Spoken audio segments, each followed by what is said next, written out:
마태복음 1장.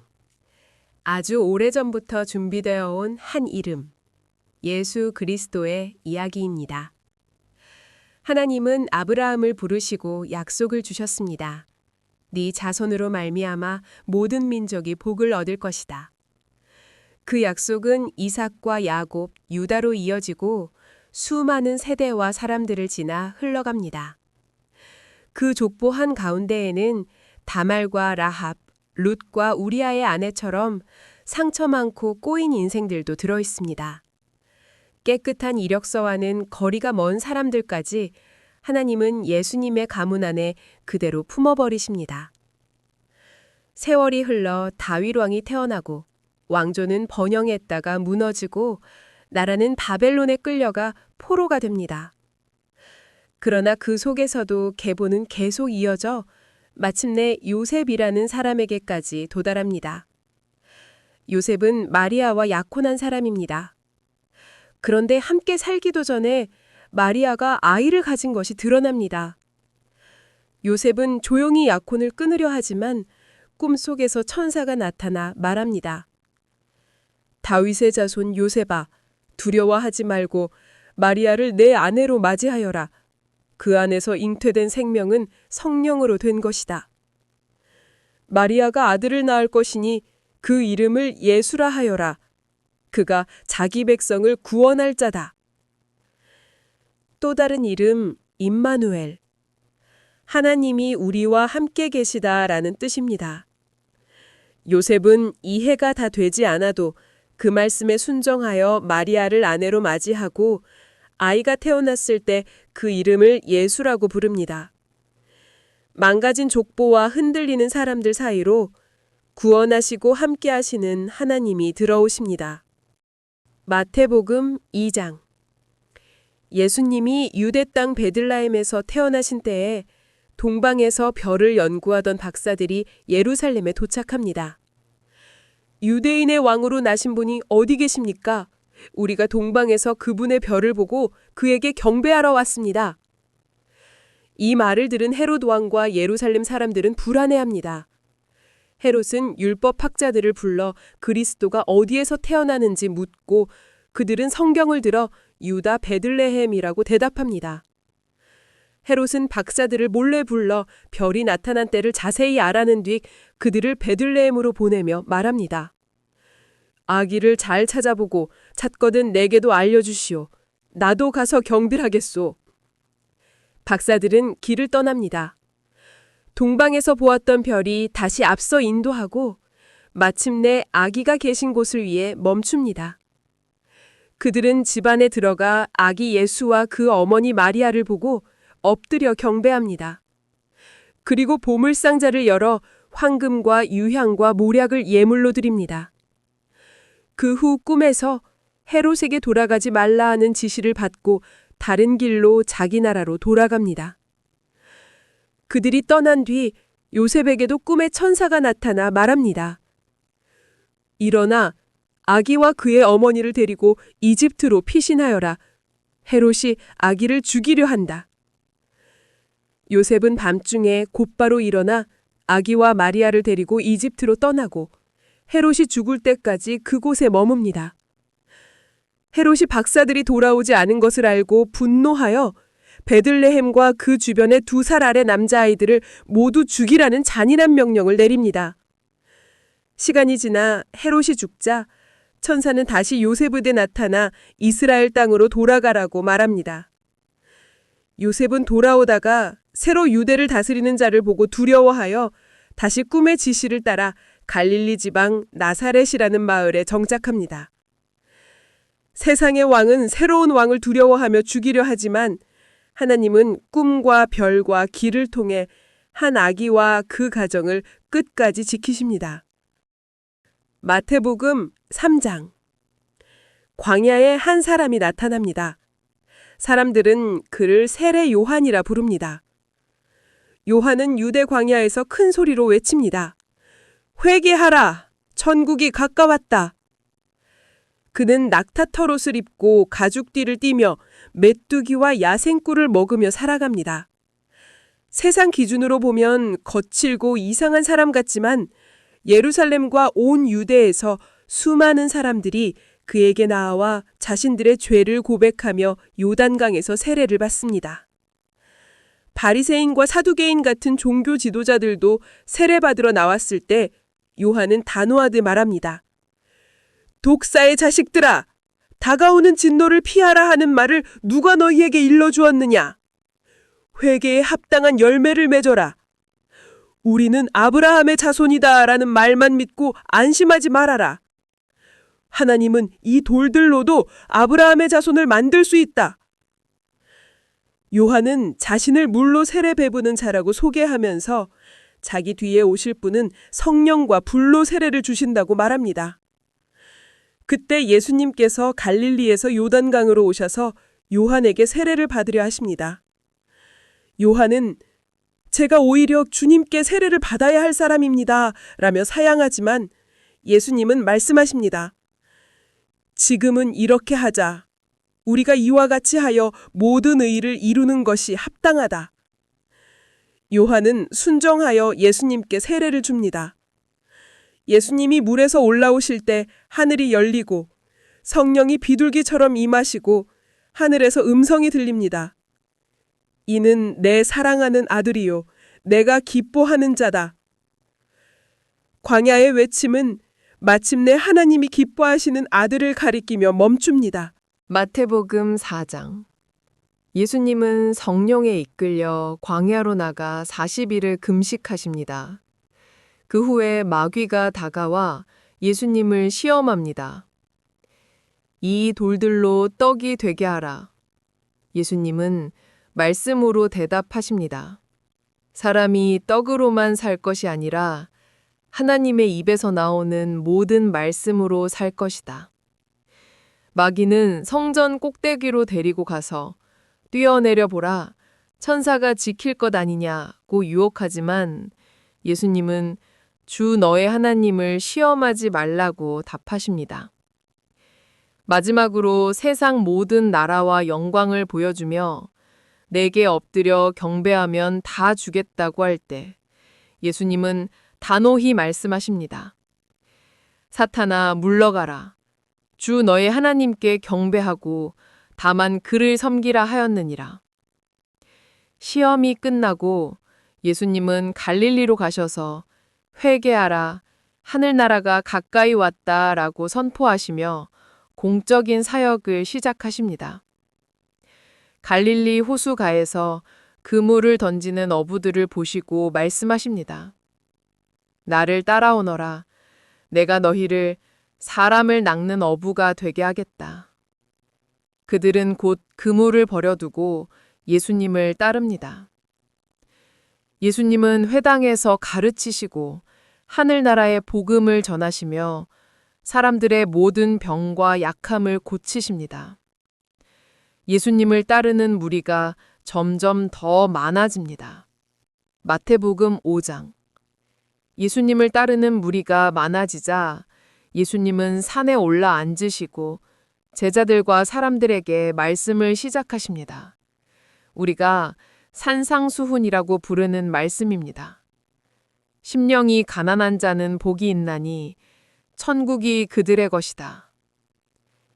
애통하는 자, 온유한 자, 의에 줄이고 목마른 자, 긍휼히 여기는 자, 마음이 청결한 자, 화평하게 하는 자, 의 때문에 핍박받는 자들을 하나님 나라에 복 있는 사람이라고 부르십니다.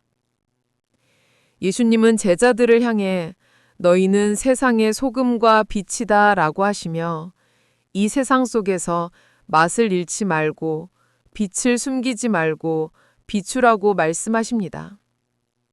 그리고 율법을 폐하러 온 것이 아니라 완성하러 오셨다고 말씀하시며 살인, 간음, 이혼, 맹세, 보복, 원수 사랑까지 겉으로 드러난 행동뿐 아니라 마음 깊은 곳의 태도까지 다루십니다. 눈에는 눈이라는 말 대신 악한 사람을 대하는 새로운 기준을 제시하시며 마지막에는 이렇게까지 말씀하십니다. 너희 원수를 사랑하고 너희를 박해하는 자를 위하여 기도하라. 하나님 아버지의 마음을 닮아가는 삶, 그것이 예수님이 말씀하신 복된 삶의 모습입니다. 마태복음 6장. 예수님은 계속해서 하나님 앞에서 사는 삶에 대해 말씀하십니다. 사람에게 보이려고 구제하거나 기도하거나 금식하지 말라고 하십니다. 수문 중에 보시는 아버지께 하라고 말씀하십니다. 그리고 기도의 본을 보여주시며 우리가 잘 아는 주기도문을 가르쳐 주십니다. 하늘에 계신 우리 아버지여, 이름이 거룩히 여김을 받으시오며 나라가 임하시오며 뜻이 하늘에서 이룬 것 같이 땅에서도 이루이다. 예수님은 보물을 땅에 쌓지 말고 하늘에 쌓으라고 말씀하십니다. 또 이렇게 말씀하십니다. 무엇을 먹을까, 무엇을 마실까, 무엇을 입을까 염려하지 말라. 너희 하늘 아버지께서 이 모든 것이 너희에게 있어야 할 줄 아신다. 먼저 그의 나라와 그의 의의를 구하라. 그리하면 이 모든 것을 너희에게 더하시리라. 내일 염려는 내일의 것이고 한날의 괴로움은 그날로 족하다고 하시며 오늘을 하나님 안에서 살아가라고 초대하십니다. 마태복음 7장. 예수님은 산상수훈의 마지막 부분에서 관계, 기도, 선택에 대해 말씀하십니다. 먼저 다른 사람을 쉽게 판단하지 말라고 하십니다. 남을 비판하는 그 기준으로 너희도 비판을 받을 것이다. 형제의 눈 속 작은 티를 빼려고 하기 전에 내 눈 속의 큰 들보부터 보아라. 또 구하고 찾고 두드리라고 말씀하십니다. 구하라. 그러면 주실 것이요. 찾으라. 그러면 찾을 것이요. 문을 두드리라. 그러면 너희에게 열릴 것이다. 악한 사람일지라도 자기 자녀에게 좋은 것을 주려고 하는데 하물며 하늘 아버지께서 구하는 자에게 좋은 것을 주지 않겠느냐고 우리를 격려하십니다. 그리고 이렇게 말씀하십니다. 무엇이든지 남에게 대접을 받고자 하는 대로 너희도 남을 대접하라. 좁은 문과 넓은 문, 좋은 나무와 나쁜 나무, 겉으로만 좋아 보이는 사람과 실제 열매로 드러나는 사람, 마지막 날 주님 앞에 서게 되는 사람들에 대해 말씀하십니다. 예수님의 말을 듣고 행하는 사람을 반석 위에 집을 지은 지혜로운 사람에 비유하시고 듣기만 하고 행하지 않는 사람을 모래 위에 집을 지은 어리석은 사람에 비유하십니다. 비가 내리고 바람이 불어도 반석 위에 세운 집은 무너지지 않습니다. 예수님의 말씀 위에 삶의 기초를 두는 것이 진짜 지혜라고 알려주십니다. 마태복음 8장. 산에서 말씀을 마치신 예수님은 이제 삶의 현장으로 내려오셔서 말씀하신 것을 능력으로 보여주십니다. 나병 환자가 나와 주님, 원하시면 저를 깨끗하게 하실 수 있습니다. 라고 말할 때 예수님은 손을 내밀어 그를 만지며 내가 원한다. 깨끗하게 되라. 라고 하십니다. 가버나움에서는 한 백주장이 병든 종을 위해 나와 주님, 집에 들어오실 필요도 없습니다. 말씀만 하셔도 낫겠습니다. 라고 말합니다. 예수님은 그의 믿음을 칭찬하시며 말씀 한마디로 종을 고치십니다. 예수님은 또 베드로의 장모의 열병을 고치시고 수많은 병자와 귀신 들린 자들을 고쳐주십니다. 사람들이 예수님을 따르겠다고 말할 때 예수님은 이렇게 말씀하십니다. 여우도 굴이 있고 공중의 새도 집이 있으되 인자는 머리 둘 곳이 없다. 풍란이 이는 바다에서 제자들이 두려워할 때 예수님은 바람과 바다를 꾸짖으시며 잔잔하게 하십니다. 또 귀신 들린 사람들을 만나 귀신들을 쫓아내시고 사람을 묶고 있던 어둠의 권세 위에 하나님의 능력이 더 크다는 것을 보여주십니다. 마태복음 9장. 예수님은 계속해서 병든 자, 상처 입은 자를 찾아가십니다. 중풍병자를 사람들이 침상째 데려왔을 때 예수님은 먼저 이렇게 말씀하십니다. 안심하라. 내 죄가 사함을 받았다. 주변 사람들이 어떻게 사람이 죄를 용서하냐 며 속으로 의심할 때 예수님은 그 병자를 일으키시며 죄를 용서할 권세와 질병을 고치는 능력이 자기에게 있다는 것을 보여주십니다. 세리 마태를 부르실 때에는 예수님은 체면을 따지지 않습니다. 사람들이 왜 죄인들과 세리들과 함께 먹느냐고 비난할 때 예수님은 이렇게 말씀하십니다. 건강한 사람에게는 의사가 필요 없다. 병든 자에게라야 필요하다. 나는 의인을 부르러 온 것이 아니라 죄인을 부르러 왔다. 12해 동안 혈루증을 앓던 여인은 예수님의 옷자락만 만져도 낫겠다고 믿고 다가옵니다. 예수님은 그 믿음을 보시고 그녀를 고쳐주십니다. 회당장의 집에서 죽었다고 여겨지던 소녀의 손을 잡고 예수님은 그녀를 일으키십니다. 눈먼 자들의 눈을 뜨게 하시고 벙벙이 된 자의 입을 열어주십니다. 예수님은 무리를 보시며 목자 없는 양과 같이 고생하고 기진한 사람들을 불쌍히 여기시고 이렇게 말씀하십니다. 추수할 것은 많되 일꾼이 적다. 그러므로 추수하시는 주인에게 일꾼들을 보내달라고 기도하라. 마태복음 10장. 예수님은 제자 12명을 부르시고 그들에게 더러운 귀신을 쫓아내고 모든 병과 약함을 고치는 권세를 주십니다. 그리고 그들을 이스라엘 마을들로 보내시며 말씀하십니다. 가면서 전파하여라. 하늘나라가 가까이 왔다라고 말하여라. 병든 자를 고치고 죽은 자를 살리고 나병 환자를 깨끗하게 하고 귀신을 쫓아내라. 너희가 거저받았으니 거저 주어라. 하지만 이 길이 편한 길만은 아니라는 것도 솔직히 말씀하십니다. 내가 너희를 이리 가운데로 보낸 양과 같이 보낸다. 사람들을 조심하여라. 그들이 너희를 때로는 법정으로, 회당으로 끌고 갈 것이다. 가족들 사이에서도 예수님 때문에 갈등이 생길 수 있음을 말씀하시며 십자가를 지고 예수님을 따르는 것이 자기 생명을 아끼지 않는 길이라고 하십니다. 하지만 참새 한 마리도 하나님의 허락 없이는 떨어지지 않는다고 하시며 우리 머리털까지 다 세고 계신 하나님을 신뢰하라고 격려하십니다. 그리고 마지막에 이렇게 약속하십니다. 너희를 영접하는 사람은 나를 영접하는 것이고 나를 영접하는 사람은 나를 보내신 분을 영접하는 것이다. 지극히 작은 자에게 냉수 한 그릇이라도 대접하는 사람은 절대로 그 상을 잃지 않을 것이다. 예수님은 제자들을 세상 속으로 보내시면서 혼자 내버려 두지 않겠다는 하나님의 마음과 약속을 심어주십니다.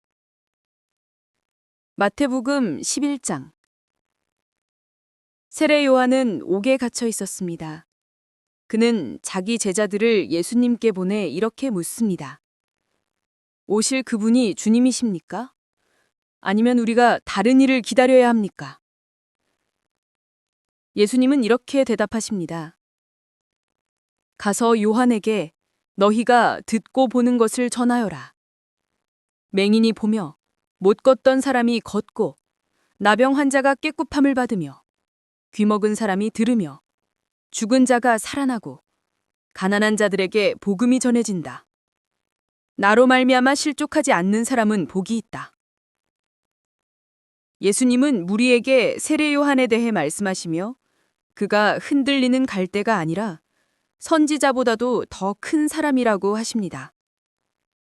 그러나 동시에 하늘나라에서는 가장 작은 자라도 요한보다 크다고 하시면서 하나님 나라의 새로운 시대가 열리고 있음을 알려주십니다. 예수님은 회개하지 않는 동네들을 향해 안타까운 마음으로 화를 선언하시며 많은 기적을 보았으면서도 돌이키지 않는 마음의 완고함을 지적하십니다. 그리고 그 장의 마지막 지친 우리 마음에 가장 위로가 되는 초대가 나옵니다. 예수님은 이렇게 말씀하십니다. 수고하고 무거운 짐을 진 사람아, 다 내게로 오라. 내가 너희를 쉬게 하겠다. 나는 마음이 온유하고 겸손하니 내 멍에를 메고 내게 배우라. 그러면 너희 마음이 쉼을 얻게 될 것이다. 내 멍에는 쉽고 내 짐은 가볍다.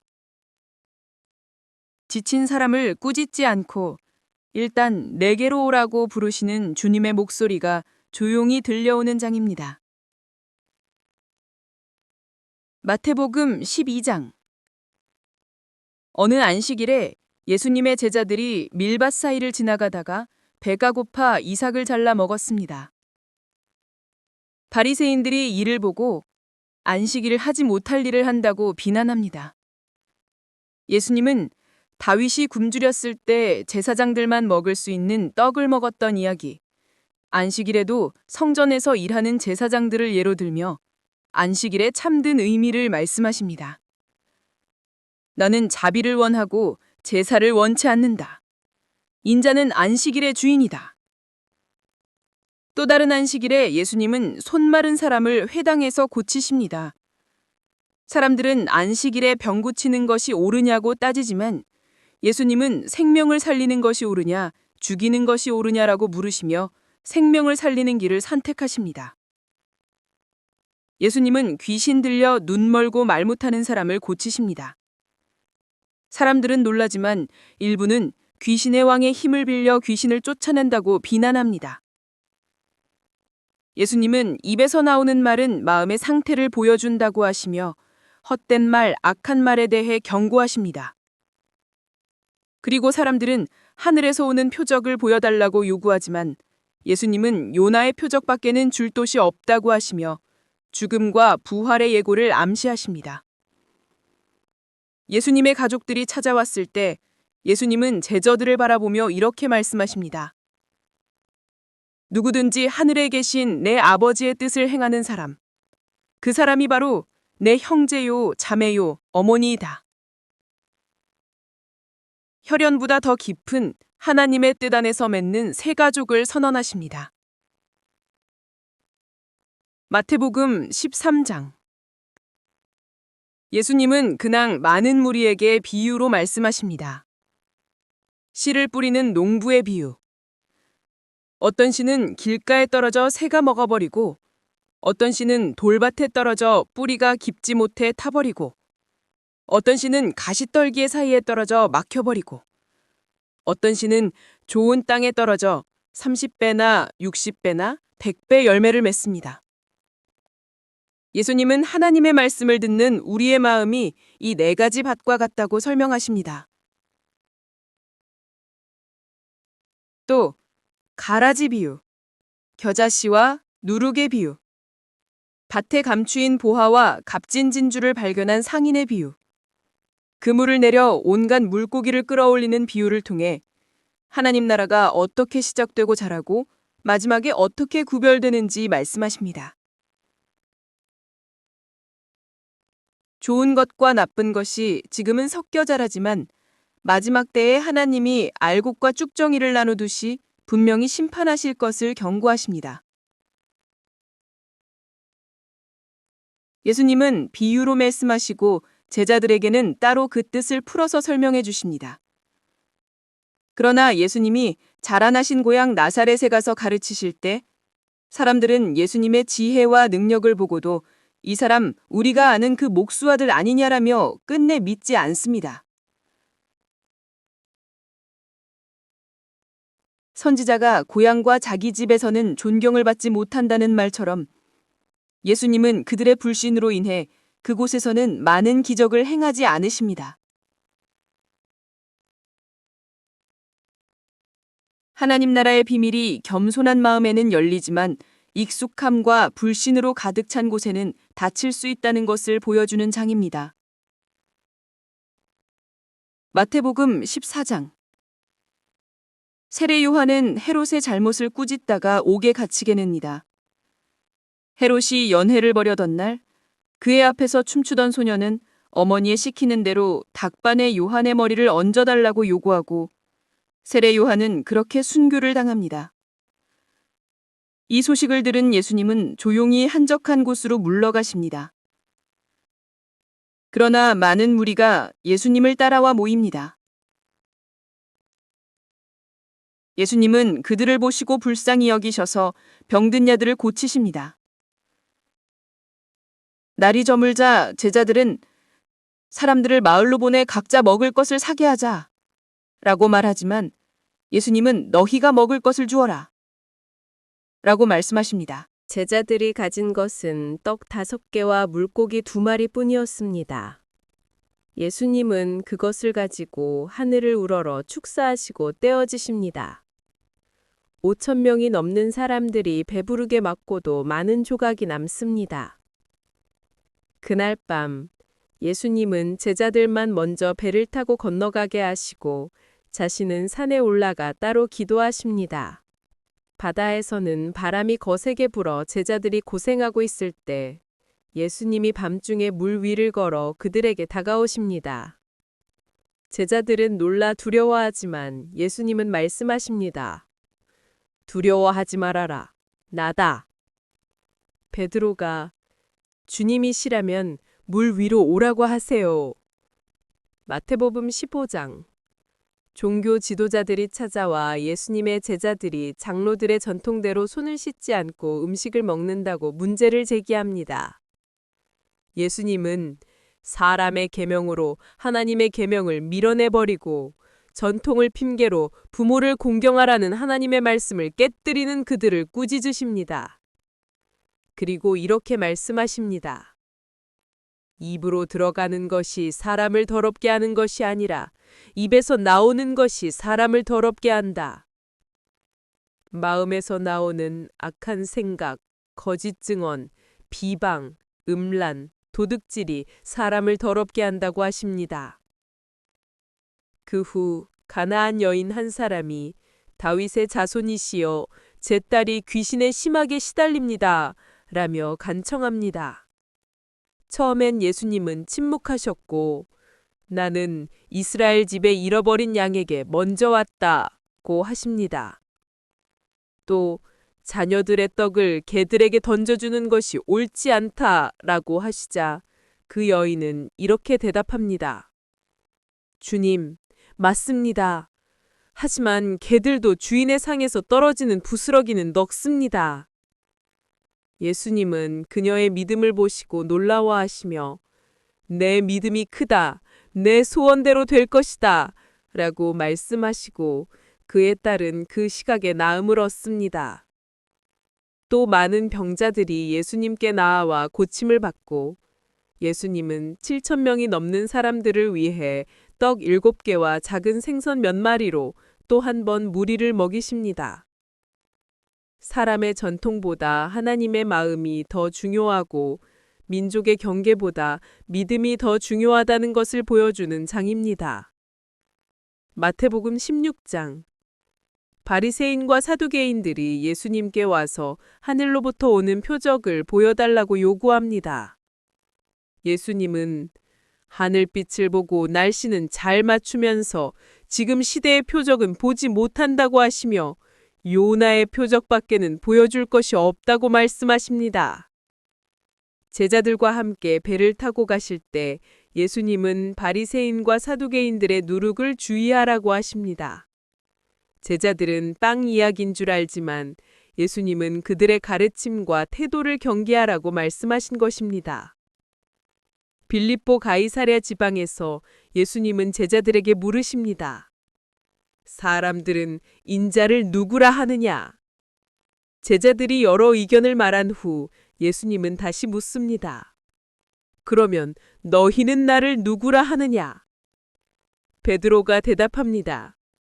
주는 그리스도시요 살아계신 하나님의 아들이십니다. 예수님은 이 고백이 사람의 생각에서 나온 것이 아니라 하늘 아버지께서 알게 하신 것이라 하시며 이 반석 위에 교회를 세우겠다고 말씀하십니다. 그 뒤부터 예수님은 자신이 고난을 받고 죽임을 당하고 사흘 만에 살아났을 것을 제자들에게 알려주십니다. 베드로가 이를 듣고 그리 마옵소서라며 막으려 하자 예수님은 단호하게 말씀하십니다. 사탄아, 내 뒤로 물러가라. 너는 하나님의 일을 생각하지 않고 사람의 일을 생각한다. 그리고 제자들에게 말씀하십니다. 누구든지 나를 따라오려면 자기를 부인하고 자기 십자가를 지고 나를 따르라. 자기 목숨을 구원하고자 하는 사람은 잃을 것이고 나를 위해 자기 목숨을 잃는 사람은 오히려 얻을 것이다. 예수님을 따르는 것이 단순한 응원이 아니라 자기를 부인하는 길임을 분명히 하십니다. 마태복음 17장. 예수님은 베드로와 야고보, 요한을 데리고 높은 산에 올라가십니다. 그곳에서 예수님의 모습이 변형되어 얼굴은 해같이 빛나고 옷은 빛과 같이 희게 됩니다. 그때 모세와 엘리야가 나타나 예수님과 더불어 이야기를 나눕니다. 베드로가 너무 놀라고 황홀해서 여기에 초막 셋을 짓고 머물자라고 말할 때에 밝은 구름이 그들을 덮고 구름 속에서 음성이 들립니다. 이는 내 사랑하는 아들이요 내가 기뻐하는 자다. 너희는 그의 말을 들으라. 제자들은 두려워 엎드리지만 예수님은 다가와 손을 대시며 말씀하십니다. 일어나라, 두려워하지 말라. 산에서 내려오신 뒤에 예수님은 귀신 들려 심하게 고통받던 한 아이를 고치십니다. 제자들이 앞서 시도했지만 하지 못했던 일이었습니다. 예수님은 믿음이 작은 까닭을 말씀하시며 겨자씨 한 알만한 믿음이라도 하나님의 능력과 연결되면 산도 옮길 수 있다고 하십니다. 이후 예수님은 다시 한번 자신이 사람들의 손에 넘겨지고 죽임을 당했다가 사흘 만에 살아나실 것을 말씀하십니다. 성전세 문제로 사람들이 와서 물을 때 예수님은 베드로에게 바다에 나가 낚시를 던져서 처음 올라오는 물고기의 입에서 돈 1개를 찾아 자기와 베드로 둘의 세금을 내라고 하십니다. 하나님의 아들이신 분이지만 괜한 걸림돌에 되지 않으려고 세상의 제도 속에서도 겸손하게 행하시는 모습을 보여주십니다. 마태복음 19장. 어떤 바리새인들이 이혼 문제로 예수님을 시험하려 합니다. 어떤 이유로든 아내를 버리는 것이 옳습니까? 예수님은 처음 창조 때를 언급하시며 하나님이 남자와 여자를 지으시고 둘이 한 몸이 되게 하신 뜻을 강조하십니다.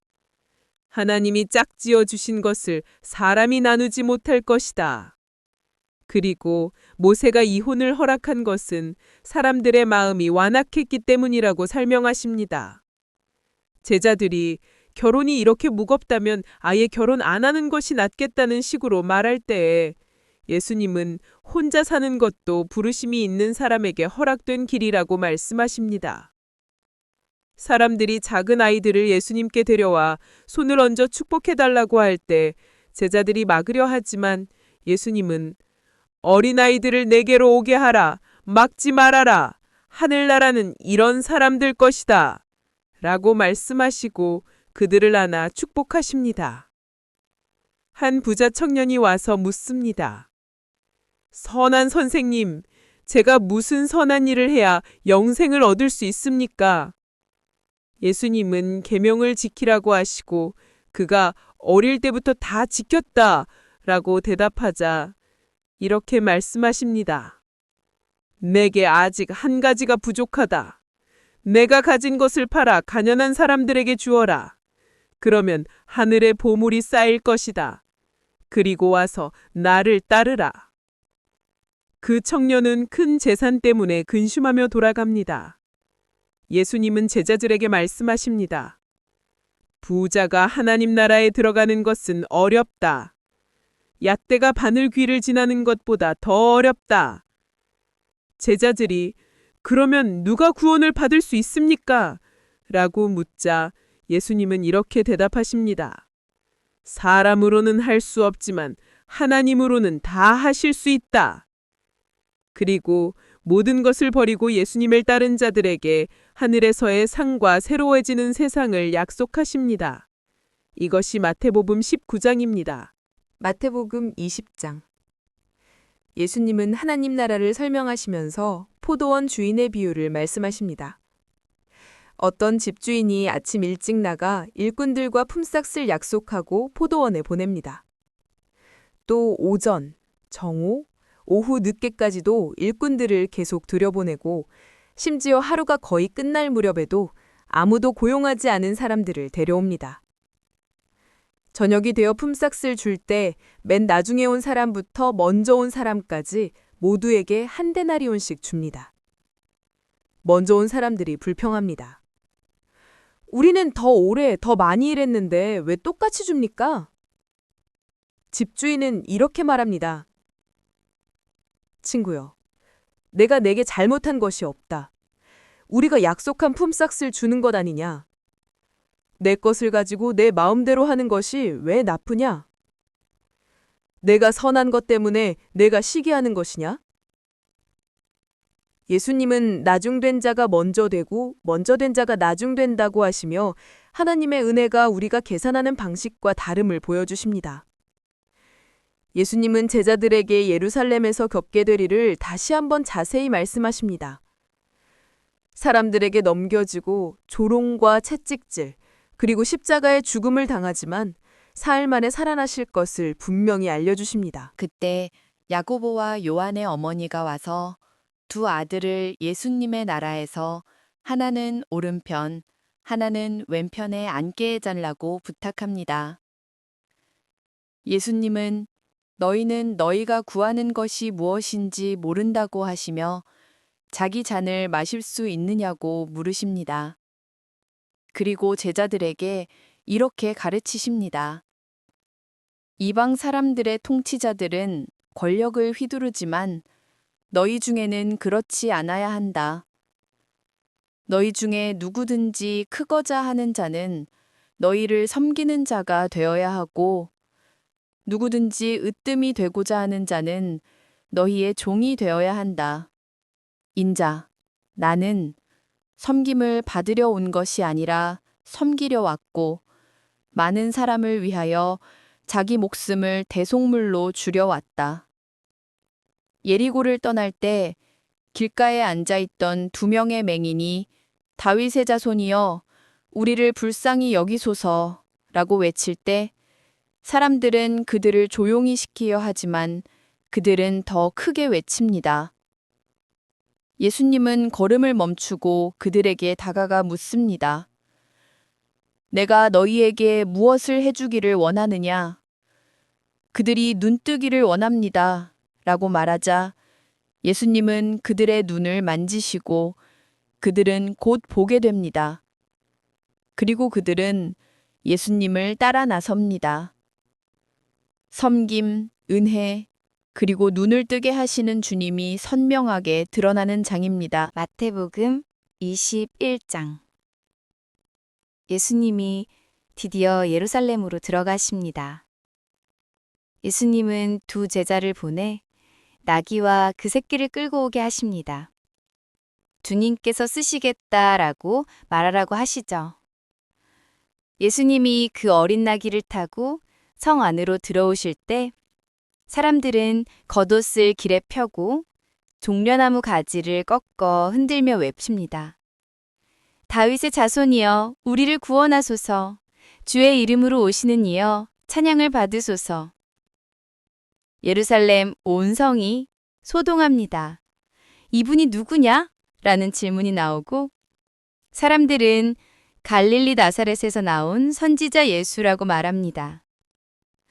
예수님은 성전에 들어가셔서 매매하는 사람들을 내쫓으시고 돈 바꾸는 사람들의 상과 비둘기 파는 사람들의 의자를 엎으십니다. 그리고 말씀하십니다. 내 집은 기도하는 집이라 불릴 것이다. 그런데 너희는 강도의 소굴로 만들고 있다. 그 성전에서 눈먼 자와 다리 저는 자들이 나와 고침을 받습니다. 어린아이들이 다윗의 자손을 찬양합니다 라고 외치자 종교 지도자들은 불편해합니다. 예수님은 어린아이와 젖먹이 입에서 나오는 찬양을 하나님이 기쁘게 받으신다는 말씀을 상기시킵니다. 그 다음 날 아침 예수님은 열매 없는 무화과 나무를 보시고 그것을 책망하시며 나무는 마릅니다. 제자들은 놀라고 예수님은 믿음과 기도의 능력에 대해 말씀하십니다. 성전에서 예수님의 권위에 대해 종교 지도자들이 따져 묻자 예수님은 요한의 세례가 어디서 왔는지 되묻고 그들이 답하기 못하자 자신도 대놓고 대답하지 않으십니다. 그리고 두 아들의 비유, 포도원 농부들의 비유를 통해 하나님께서 주신 기회를 무시하고 심지어 아들을 죽이는 이스라엘 지도자들을 폭로하십니다. 하나님은 결국 열매 맺는 다른 이들에게 그 나라를 맡기실 거라고 선언하십니다. 호산나와 환영. 그러나 동시에 갈등과 대립이 시작되는 장. 마태복음 22장. 예수님은 하늘나라를 혼인잔치에 비유하십니다. 어떤 왕이 아들을 위해 큰 잔치를 열고 손님들을 초대하지만 사람들은 초대를 무시하고 일터와 사업으로 떠납니다.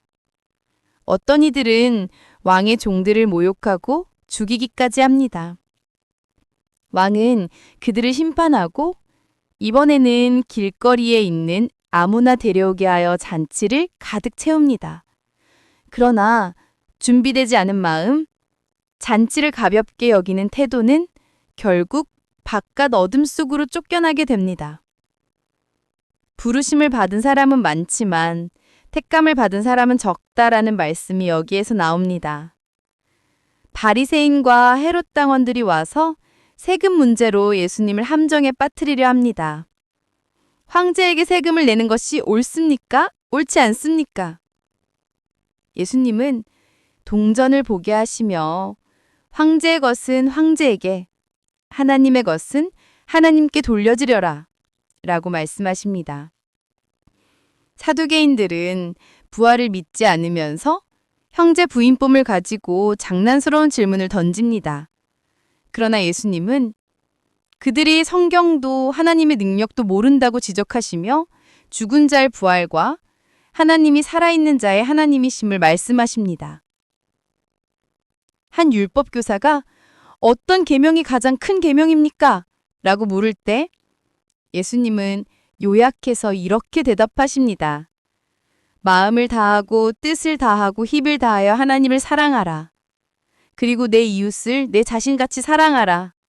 이 두 계명에 율법과 선지자의 모든 말씀이 달려 있다. 예수님은 거꾸로 그리스도가 다윗의 자손이라면 다윗이 어떻게 그를 주라고 부르느냐 라고 되물으시며 그들의 지식을 뛰어넘는 메시아의 비밀을 드러내십니다. 사람들은 더 이상 그분께 감히 질문하지 않습니다. 마태복음 23장. 이 장은 예수님이 종교 위선을 아주 강하게 책망하시는 장입니다. 예수님은 제자들과 무리에게 말씀하십니다. 율법 교사들과 바리새인들은 말로는 하나님의 율법을 가르치지만 스스로는 행하지 않고 사람들에게 무거운 짐만 잔뜩 올려놓는다고 하십니다. 회당에서 높은 자리, 인사받는 것을 좋아하고 겉으로는 거룩한 척하지만 속은 탐욕과 악으로 가득한 모습을 폭로하십니다. 예수님은 거듭 이렇게 말씀하십니다. 위선자들아, 너희에게 화가 있을 것이다. 잔과 접시의 겉만 깨끗이 닦고 속은 더러운 것처럼 무덤 겉은 하얗게 칠하지만 안은 썩은 뼈로 가득한 것처럼 그들의 신앙이 겉과 속이 다른 신앙이라고 하십니다. 그리고 선지자들을 죽이던 조상들의 길을 그들도 그대로 걷고 있다고 경고하십니다. 마지막에 예수님은 예루살렘을 향해 탄식하십니다. 예루살렘아, 예루살렘아, 선지자들을 죽이고 내게 보낸 자들을 돌로 치는 도시야. 암탉이 새끼를 날개 아래 모으듯 내가 너희를 여러 번 모으려 하였다. 하지만 너희가 원하지 않았다. 그렇게 하나님의 마음을 거절하는 도시의 운명을 슬프게 바라보십니다. 마태복음 24장. 예수님이 성전을 떠나실 때 제자들은 그 웅장한 건물을 자랑하듯 보여줍니다. 예수님은 말씀하십니다. 돌 하나도 돌 위에 남지 않고 다 무너져 내리는 날이 올 것이다. 제자들이 조용히 묻습니다. 언제 이런 일이 일어나겠습니까? 주님의 오심과 세상 끝에는 어떤 징조가 있겠습니까? 예수님은 거짓 그리스도들, 전쟁의 소문, 기근과 지진, 박해, 사랑에 식어가는 시대에 대해 말씀하시며 끝까지 견디는 자가 구원을 얻을 것이라고 하십니다. 복음이 모든 민족에게 전해진 후 끝이 올 것이라는 말씀도 여기에서 나옵니다. 예수님은 멸망에 가증한 것이 거룩한 곳에 서는 상황, 큰 환난, 자기가 아니라는 증거도 없는 거짓 그리스도와 거짓 선지자들에 대해 경고하십니다. 사람들이 그리스도가 광야에 있다, 골방에 있다고 외쳐도 믿지 말라고 하십니다. 인자의 임함은 번개가 동쪽에서 서쪽까지 번쩍이듯 분명하고 숨겨지지 않을 것이라고 하십니다. 해와 달이 어두워지고 하늘의 권능들이 흔들릴 때 인자의 징조가 하늘에서 보이고 사람들이 통곡하게 될 것이라고 말씀하시며 천사의 나팔 소리와 함께 택하신 자들을 모으시는 장면을 그려주십니다. 그리고 무화과 나무의 비유처럼 시대를 분별하라고 하시면서도 그날과 그때는 아버지만 아시고 아들도 천사도 모른다고 말씀하십니다. 노아의 때처럼 사람들이 먹고 마시고 시집가고 장가가다가 홍수가 갑자기 와서 휩쓸어 간 것처럼 인자의 임함도 많은 이에게는 예고 없이 들이닥칠 것이라고 경고하십니다. 그래서 깨어 있으라고, 언제 주님이 오셔도 부끄럽지 않게 준비된 종으로 살라고 말씀하십니다. 마태복음 25장. 예수님은 준비와 기다림, 그리고 심판에 대해 세 가지 비유로 말씀하십니다. 먼저 10처녀의 비유. 10명의 신부 들러리가 등불을 들고 신랑을 맞으러 나갑니다. 그중 5은 기름을 넉넉히 준비한 슬기로운 처녀, 5은 기름을 준비하지 않은 미련한 처녀. 신랑이 늦게 오자 모두 졸가가 한밤중에 신랑이 온다 라는 소리가 들립니다.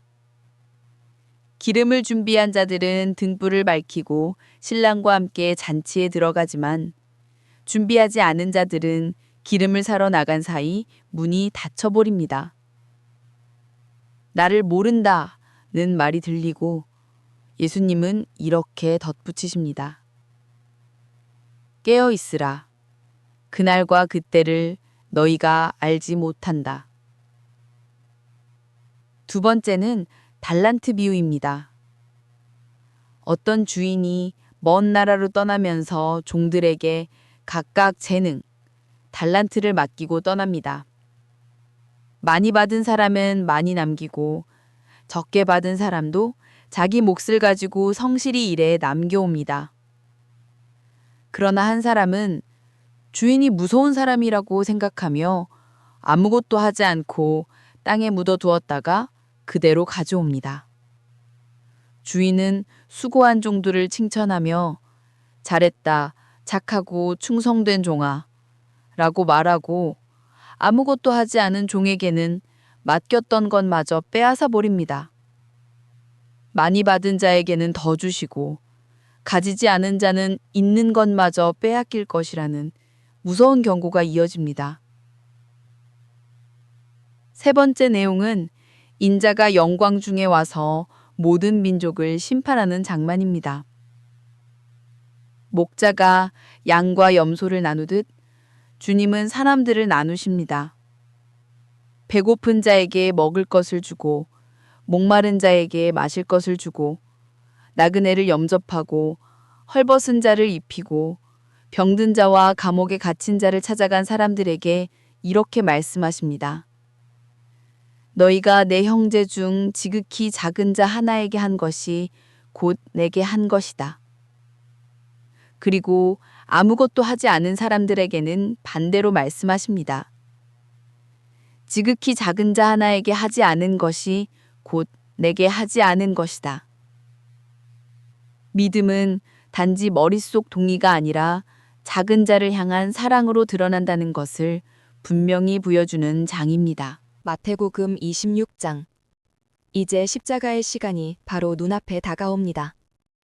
대제사장들과 장로들은 예수님을 어떻게 죽일까 모의합니다.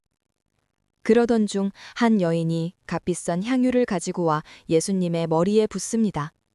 사람들은 이 비싼 걸 팔아 가난한 사람에게 주지라며 비난하지만 예수님은 그녀가 좋은 일을 했다고 말씀하십니다.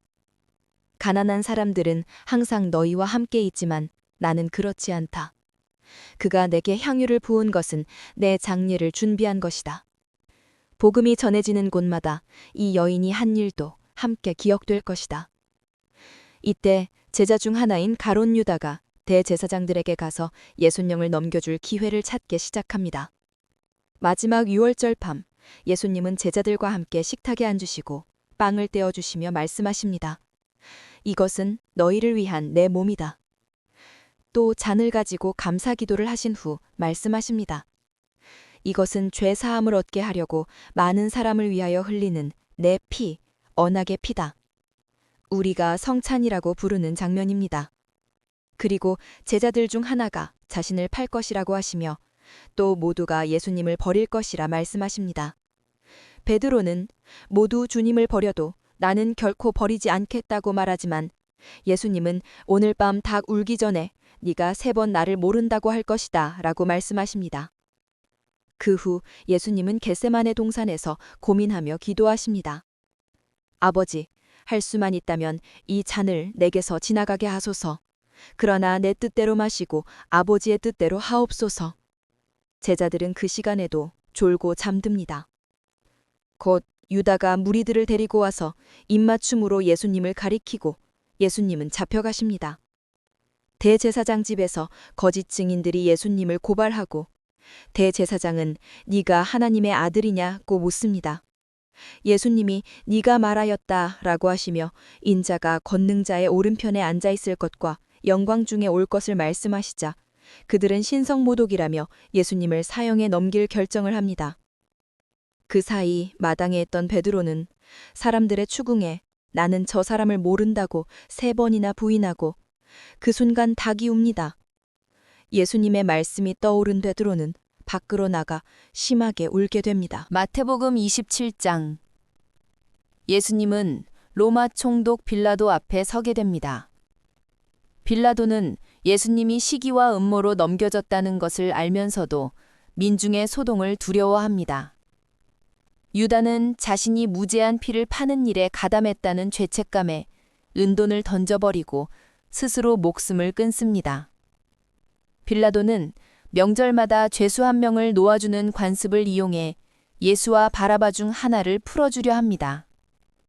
무리는 종교 지도자들의 선동으로 바라바를 풀어달라고 외치고 그럼 예수는 어떻게 할까라는 질문에 한 목소리로 십자가에 못 박으라고 외칩니다. 빌라도는 자신의 손을 씻으며 이 사람의 피에 대하여 나는 죄가 없다라고 말하지만 결국 예수님을 채찍질하고 십자가형에 넘겨줍니다. 군인들은 예수님의 옷을 벗기고 홍색 옷을 입히고 가시관을 씌우며 희롱합니다. 유대인의 왕 만세라고 조롱하며 막대기로 머리를 치고 침을 뱉고 그를 끌고 나가 십자가에 못 박습니다. 예수님은 두 강도와 함께 십자가에 달리십니다. 사람들은 다른 사람은 구원하면서 자기는 구원 못한다며 조롱하고, 종교 지도자들은 지금 십자가에서 내려오면 우리가 믿겠다고 비웃습니다. 어둠이 온 땅에 덮이고 예수님은 하나님께 버림받은 것 같은 외침을 하시고 마침내 숨을 거두십니다. 그 순간 성전 휘장이 위에서 아래로 찢어지고 땅이 흔들리며 무덤들이 열립니다. 십자가 앞을 지키던 백부장과 군인들은 이 모든 일을 보고 참으로 이 사람은 하나님의 아들이었다고 고백합니다. 아리마대 사람 요셉이 나와 예수님의 시신을 받아 자기 새 무덤에 모시고 큰 돌을 굴려 입구를 막습니다. 대제사장들과 바리새인들은 제자들이 몰래 시신을 훔쳐가 그가 살아났다고 할까 두려워 무덤을 봉인하고 경비병을 지키게 합니다. 십자가의 깊은 어둠과 사람들의 선택, 그리고 아직 드러나지 않은 부활을 바로 앞에 두고 멈춰서는 장. 마태복음 28장. 안식일이 지나고 주간의 첫날, 아주 이른 새벽, 막달라 마리아와 다른 마리아가 예수님의 무덤을 찾아갑니다. 갑자기 큰 지진이 일어나고 주의 천사가 하늘에서 내려와 무덤 돌을 굴려내고 그 위에 앉습니다. 그 모습은 번개 같고 옷은 눈처럼 희었습니다. 경비병들은 두려움에 떨며 죽은 사람처럼 되어버립니다. 천사는 여인들에게 말합니다. 두려워하지 말라. 너희가 십자가에 못 박힌 예수를 찾는 줄 안다. 그는 여기 계시지 않다. 전에 말씀하신 대로 벌써 살아나셨다.